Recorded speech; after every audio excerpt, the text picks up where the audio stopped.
नमस्कार दोस्तों, आपका स्वागत है आपके अपने YouTube चैनल अननोन किस्से में।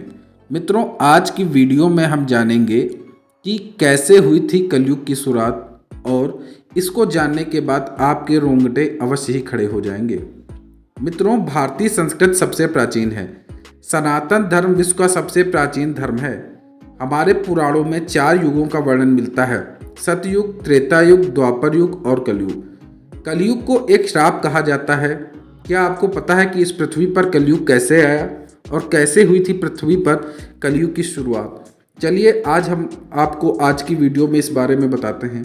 हमारे शास्त्रों में सृष्टि के आरंभ से प्रलय काल तक की अवधि को 4 युगों में बांटा गया है। वर्तमान में हम जिस युग में जी रहे हैं उसे कलयुग कहा जाता है। इससे पहले 3 युग बीत चुके हैं: सतयुग, त्रेता और द्वापर। भगवान श्री राम का जन्म त्रेता युग में हुआ था और द्वापर में भगवान श्री कृष्ण का। कलयुग के अंत में भगवान कल्कि अवतार लेंगे और संसार में फैले पाप और अन्याय के साम्राज्य का अंत करके पुनः धर्म की स्थापना करेंगे। रामायण में राम राज्य देखकर सभी का दिल करता है कि काश वर्तमान स्थिति भी राम राज्य जैसी हो जाए। क्या हम सब ने कभी इस बात पर ध्यान दिया है कि ऐसे क्या कारण रहे होंगे जिसके चलते कलयुग को धरती पर आना पड़ा? मित्रों, महान गणितज्ञ आर्यभट्ट ने अपनी पुस्तक आर्यभट्टी में इस बात का उल्लेख किया है कि जब वह 23 वर्ष के थे तब कलयुग का 36वां वर्ष चल रहा था। आंकड़ों के अनुसार आर्यभट्ट का जन्म 476 ईसा पूर्व में हुआ था। गणना की जाए तो कलयुग का आरंभ 3102 ईसा पूर्व हो चुका था। विश्व में मात्र सनातन धर्म ही ऐसा धर्म है जो दुनिया को ऐसी सीख देता है कि उसकी कल्पना भी नहीं की जा सकती। सबसे पूज्य धर्म सनातन धर्म है। जब धर्मराज युधिष्ठिर अपना पूरा राजपाट परीक्षित को सौंपकर अन्य पांडवों के सहित प्रणय के हेतु हिमालय की ओर निकल गए, उन दिनों स्वयं धर्म बैल का रूप लेकर गाय के रूप में बैठी पृथ्वी देवी से सरस्वती नदी के किनारे मिले। गाय के रूप में पृथ्वी के नयन आंसुओं से भरे हुए थे। उनकी आंखों से लगातार अश्रु बह रहे थे। पृथ्वी को दुखी देखकर धर्म रूपी बैल ने उनकी परेशानी का कारण पूछा। धर्म ने कहा, देवी, कहीं तुम यह देख कर तो नहीं घबरा गई? मेरा बस एक ही पैर है। या फिर तुम इस बात से दुखी हो कि अब तुम्हारे ऊपर बुरी ताकतों का शासन होगा? जैसे जैसे दिन निकल रहे हैं, पृथ्वी पर पापियों की संख्या बढ़ती जा रही है। धर्म के सवाल का जवाब देते हुए पृथ्वी बोली, हे धर्म, तुम तो सब कुछ जानते हो। ऐसे में मुझसे मेरे दुखों का कारण पूछने से क्या लाभ?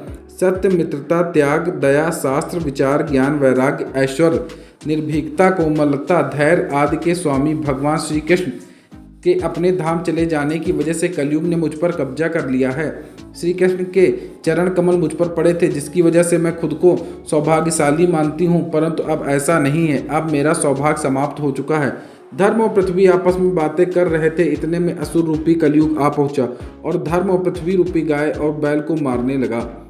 धर्म के मार्ग पर ही चलकर इंसान सफलता पा सकता है। जो पाप करके सफलता प्राप्त करता है वह कुछ दिन में चली जाती है। जहाँ पृथ्वी और धर्म वार्ता कर रहे थे, राजा परीक्षित भी उसी मार्ग से गुजर रहे थे। तब उन्होंने अपनी आंखों से यह दृश्य देखा तो वह कलयुग पर बहुत क्रोधित हुए। राजा परीक्षित ने कलयुग से कहा, दुष्ट पापी तू कौन है और क्यों इन निरपराध गाय और बैल को मार रहा है? तू महापराधी है। तेरा अपराध क्षमा योग्य नहीं है, इसलिए तेरी मौत निश्चित है। राजा परीक्षित ने बैल के रूप में धर्म और पृथ्वी के रूप में गाय देवी को पहचान लिया था और कहा कि मैं तुमको मार डालूंगा। हर पापी का विनाश करने के लिए ईश्वर ने किसी धर्मयुक्त इंसान को बनाया। इंसान अपने कर्म में सब कुछ गवा देता है। जब राजा परीक्षित ने उन्हें पहचाना तो उन्होंने कहा, हे धर्म, सतयुग में आपके तप, पवित्रता, दया और सत्य यह 4 चरण थे। त्रेता युग में यह 3 चरण और द्वापर में 2 ही रह गए। अब इस दुष्ट कलयुग के कारण आपका एक ही चरण रह गया।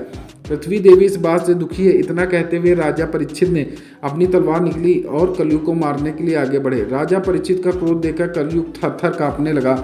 कलयुग अपनी राजश्री वेशभूषा को उतार कर राजा परीक्षित के चरणों में गिर गया और क्षमा याचना करने लगा। मानो तो गंगा, ना मानो तो बहता पानी। बहुत से लोग कलयुग को मजाक के रूप में लेते हैं। तब कलयुग ने राजा परीक्षित के पैरों में गिरा तो उन्होंने अपने शरण में आए कलयुग को मारना उचित नहीं समझा और उससे कहा कि कलयुग, तुम मेरे शरण में आ गए, इसलिए मैं तुम्हें जीवन दान दे रहा हूँ। किंतु अधर्म, पाप, झूठ, चोरी, कपट, दरिद्रता आदि द्रव्यों का मूल कारण केवल तू है। तुम मेरे राज से अभी निकल जाओ, फिर कभी लौट के ना आना। कलयुग ने राजा परीक्षित की बात सुनकर कहा, कि पूरी पृथ्वी पर आपका निवास है, पृथ्वी पर ऐसा कोई स्थान नहीं जहाँ पर आपका राज नहीं, ऐसे में मुझे रहने का स्थान दीजिए। सनातन धर्म में यह रीत सदा चली आई है कि यदि कोई आपके चरणों में गिरकर माफ़ी मांगे तो आप सामने वाले को माफ़ कर दो। कलयुग के यह कहने पर राजा परीक्षित ने काफ़ी सोच विचार कर कहा, असत्य, मद और काम क्रोध का निवास जहाँ होता है इन 4 स्थान पर तुम रह सकते हो। परंतु इस पर कलयुग बोला, हे राजन, यह 4 स्थान मेरे रहने के लिए अपर्याप्त है, मुझे और जगह भी दीजिए। इस पर राजा परीक्षित ने कलयुग को रहने के लिए स्वर्ण के रूप में 5वां स्थान दे दिया। कलयुग इन स्थानों में मिल जाने पर प्रत्यक्ष रूप से वहां तो चला गया, किंतु कुछ दूर जाने के बाद अदृश्य रूप से वापस आकर राजा परीक्षित के स्वर्ण मुकुट में निवास करने लगा। और फिर इसी तरह कलयुग का आगमन धरती पर हुआ। भाई भाई का दुश्मन, जमीन जायदाद के लिए खून खराबा, यह कलयुग का असली चेहरा है। मार्कंडेय पुराण में वर्णन मिलता है, कलयुग के शासक मनमाने ढंग से जनता पर राज करेंगे, मनचाहे ढंग से उनसे लगान वसूल करेंगे। शासक अपने राज्य में धर्म की जगह डर और भय का प्रचार करेंगे। बड़ी संख्या में पलायन शुरू हो जाएगा। लोग सस्ती चीज़ों की तलाश में अपने घरों को छोड़कर जाने के लिए मजबूत होंगे। धर्म नज़रअंदाज किया जाएगा। लालच, झूठ, कपट सब बढ़ जाएगा। लोग बिना किसी पछतावे के हत्यारे बनेंगे। इंसान अपनी सोच से सब कुछ प्राप्त कर सकता है, लेकिन कलयुग में इंसान की जो सोच है वे बस लालच और वासना से पूर्ण है। संभोग ही जिंदगी की जरूरत है। कलयुग में इस समय लोग बहुत जल्दी कसम खाएंगे, उसे तोड़ देंगे। लोग मदिरा और नशीली चीज़ों के चपेट में आएंगे। गुरुओं का सम्मान करने की परंपरा भी समाप्त हो जाएगी। ब्राह्मण ज्ञानी नहीं रहेंगे। क्षत्रियों का साहस खत्म हो जाएगा। वैसे अपने व्यापार में ईमानदार नहीं रह पाएंगे। मित्रों, ये थी कहानी कलयुग के शुरुआत होने की। आपको वीडियो कैसी लगी कमेंट करके बताएं। धन्यवाद।